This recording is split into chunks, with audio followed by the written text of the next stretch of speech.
श्रीपरमात्मने नमः। श्रीविष्णुसहस्रनामस्तोत्रम्। यस्य स्मरणमात्रेण जन्मसंसारबन्धनात् विमुच्यते नमस्तस्मै विष्णवे प्रभविष्णवे। नमः समस्तभूतानामादिभूताय भूभृते अनेकरूपरूपाय विष्णवे प्रभविष्णवे।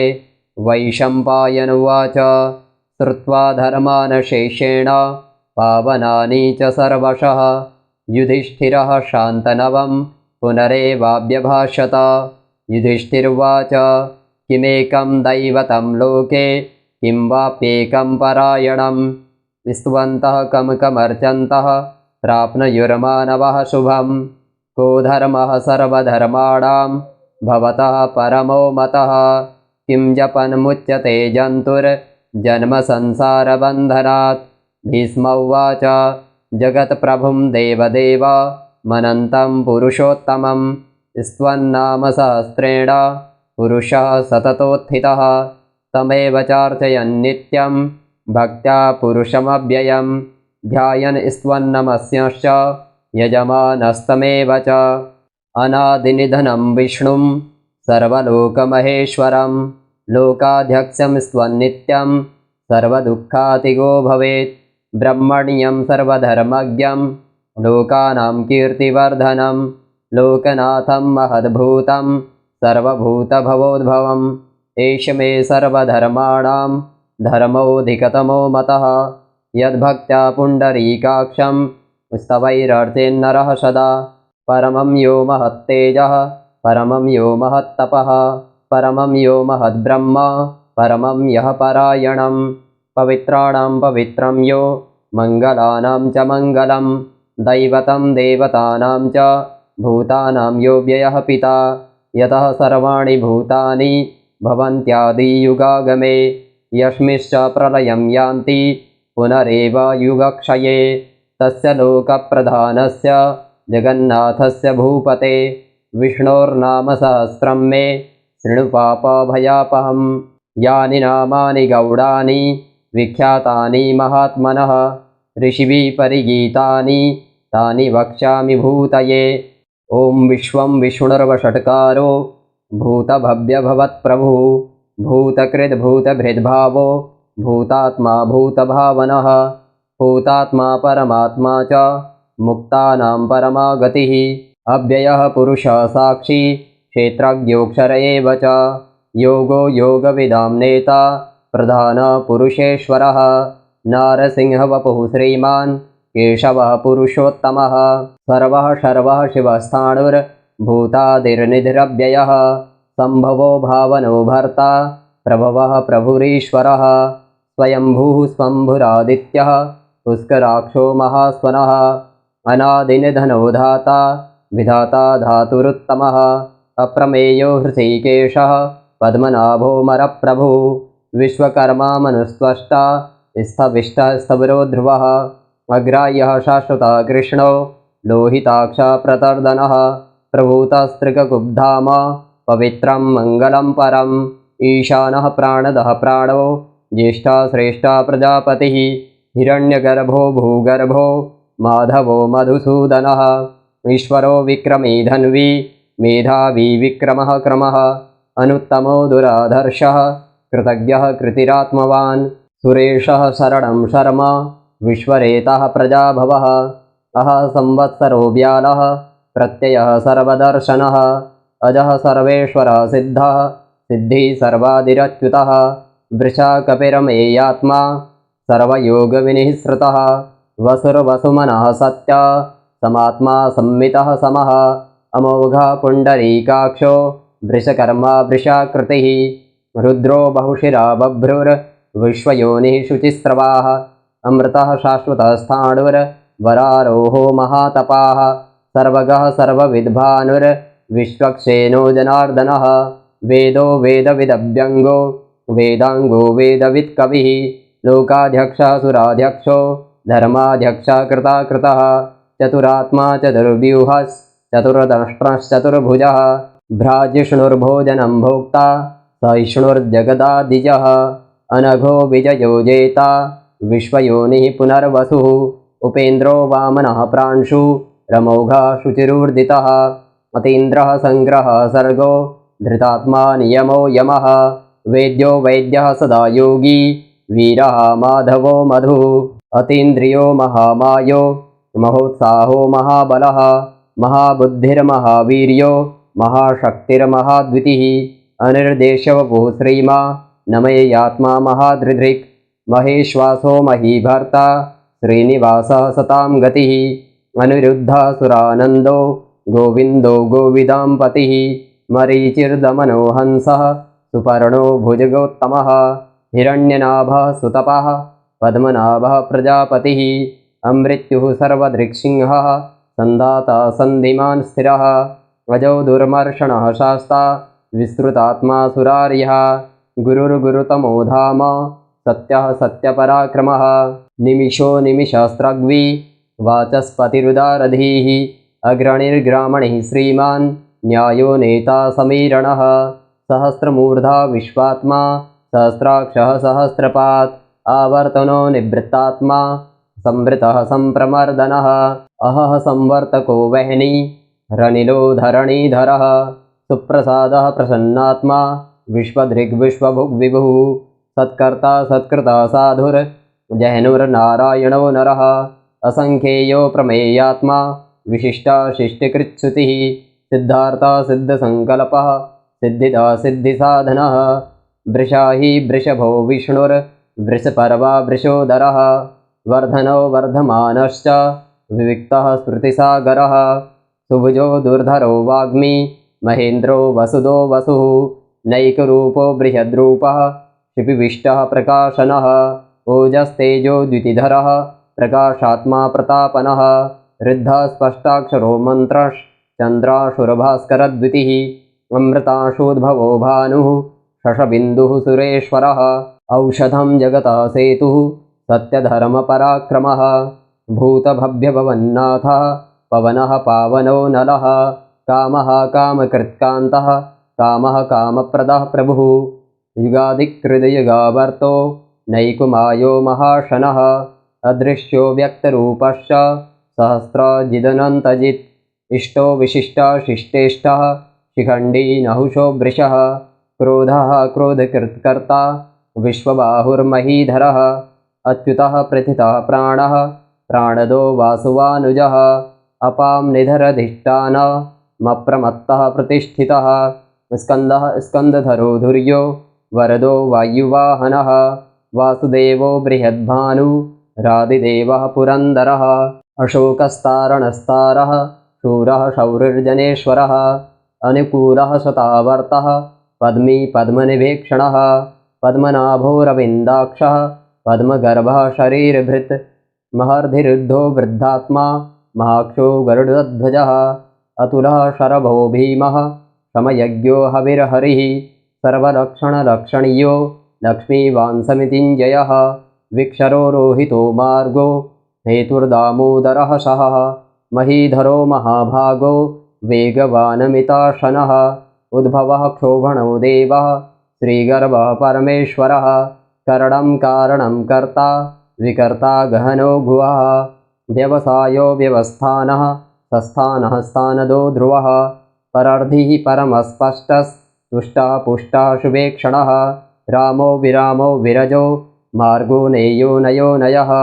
वीरः शक्तिमतां श्रेष्ठो धर्मो धर्मविदुत्तमः वैकुण्ठः पुरुषः प्राणः प्राणदः प्रणवः पृथुः हिरण्यगर्भः शत्रुघ्नो व्याप्तो वायुरधोक्षजः ऋतुः सुदर्शनः कालः परमेष्ठी परिग्रहः उग्रः संवत्सरो दक्षो विश्रामो विश्वदक्षिणः विस्तारः स्थावरस्थाणुः प्रमाणं बीजमव्ययम् अर्थोऽनर्थो महाकोशो महाभोगो महाधनः अनिर्विण्णः स्थविष्ठो भूर्धर्मयूपो महामखः नक्षत्रनेमिर्नक्षत्री क्षमः क्षामः समीहनः यज्ञयुज्यो महेज्यश्च क्रतुः शत्रं शतां गतिः सर्वदर्शी विमुक्तात्मा सर्वज्ञो ज्ञानमुत्तमं सुव्रतः सुमुखः सूक्ष्मः सुघोषः सुहृदः सुहृत् मनोहरो जितक्रोधो वीरबाहुर्विदारणः स्वापनः स्ववशो व्यापी नैकात्मा नैककर्मकृत् वत्सलो वत्सलो वत्सी रत्नगर्भो धनेश्वरः धर्मगुप्धर्मकृद्धर्मी सदा सत्क्षरमक्षरम् अविज्ञाता सहस्रांशुर्विधाता कृतलक्षणः गभस्तिनेमिः सत्त्वस्थः सिंहो भूतमहेश्वरः आदिदेवो महादेवो देवेशो देवभृद्गुरुः उत्तरो गोपतिर्गोप्ता ज्ञानगम्यः पुरातनः शरीरभूतभृद्भोक्ता कपीन्द्रो भूरिदक्षिणः सोमपो मृतपः सोमः पुरुजितपुरुषत्तमः विनयो जयः सत्यसन्धो दाशार्हः सात्वतां पतिः जीवो विनयिता साक्षी मुकुन्दो मितविक्रमः अम्भो निधरनन्तात्मा महोदधिशयोऽन्तकः अजो महार्हः स्वाभाव्यो जितामित्रः प्रमोदनः आनन्दो नन्दनो नन्दः सत्यधर्मा त्रिविक्रमः महर्षिः कपिलाचार्यः कृतज्ञो मेदिनीपतिः त्रिपदस्त्रिदशाध्यक्षो महाशृङ्गः कृतान्तकृत् महावराहो गोविन्दः सुसेनः कनकाङ्गदी गुह्यो गभीरो गहनो गुप्तश्चक्रगदाधरः वेदः स्वाङ्गोजितः कृष्णो दृढः सङ्कर्षणोच्युतः वरुणो वारुणो वृक्षः पुष्कराक्षो महामनाः भगवानभगहानन्दी वनमाली हलायुधः आदित्यो ज्योतिरादित्यः सहिष्णुर्गतिसत्तमः सुधन्वाखण्डपरशुर्दारुणो द्रविणप्रदः दिविस्पृक्सर्वदृग्व्यासो वाचस्पतिरयो निजः त्रिशामा सामगा साम निर्वाडम्भेषजम्भिषक् सन्न्यासकृच्छमः शान्तो निष्ठा शान्तिः परायणं शुभाङ्गः शान्तिदः सृष्टा कुमुदः कुवलेशयः गोहितो गोपतिर्गोप्ता वृषभाक्षो वृषप्रियः अनिवर्ति निवृत्तात्मा संक्षिप्ताक्षेमकृच्छिवः श्रीवत्सवक्षः श्रीवासः श्रीपतिः श्रीमताम्बरः श्रीधः श्रीशः श्रीनिवासः श्रीनिधिः श्रीविभावनः श्रीधरः श्रीकरः श्रेयः श्रीमान् लोकत्रयाश्रयः स्वक्षः स्वङ्गः शतानन्दो नन्दिर्ज्योतिर्गणेश्वरः विजितात्मा विधेयात्मा सत्कीर्तिश्चिन्न संशयः उदीर्णः सर्वतश्चक्षुरनीशः शाश्वतस्थिरः भूषयो भूषणो भूतिर्विशोकः शोकनाशनः अर्चिस्मानर्चितः कुम्भो विशुद्धात्मा विशोधनः अनिरुद्धो प्रतिरथः प्रद्युम्नो मितविक्रमः कालनेमिनिः वीरः शौरिः शूरजनेश्वरः त्रिलोकात्मा त्रिलोकेशः केशवः केशिहा हरिः कामदेवः कामपालः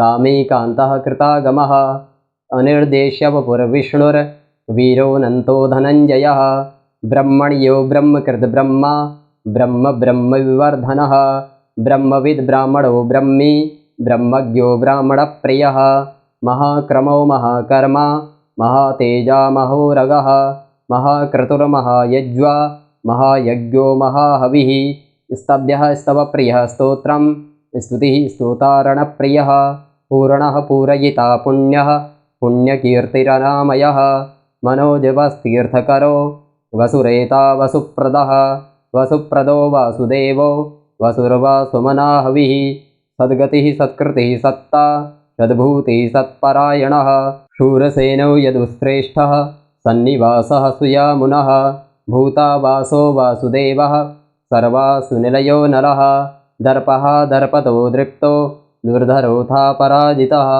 विश्वमूर्तिर्महामूर्तिर्दीप्तमूर्तिरमूर्तिमान् अनेकमूर्तिरव्यक्तः शतमूर्तिः शताननः एकोनैकः शवः कः किं यततत्पदमनुत्तमं लोकबन्धुर्लोकनाथो माधवो भक्तवत्सलः सुवर्णवर्णो हेमाङ्गो वराङ्गश्चन्दनाङ्गदी वीरः विषमः शून्यो घृताशीरचलश्चलः अमानी मानदो मान्यो लोकस्वामी त्रिलोकधृक् सुमेधा मेधजो धन्यः सत्यमेधाधराधरः तेजो वृषो जितिधरः सर्वशस्त्रभृताम्बरः प्रग्रहो निग्रहो व्यग्रो नैकशृङ्गो गदाग्रजः चतुर्बाहुश्चतुर्व्यूहश्चतुर्गतिः चतुरात्मा चतुर्भावश्चतुर्वेदविदेकपात् समावर्तो निवृत्तात्मा दुर्जयो दुरतिक्रमः दुर्लभो दुर्गमो दुर्गो दुरावासो दुरार्यः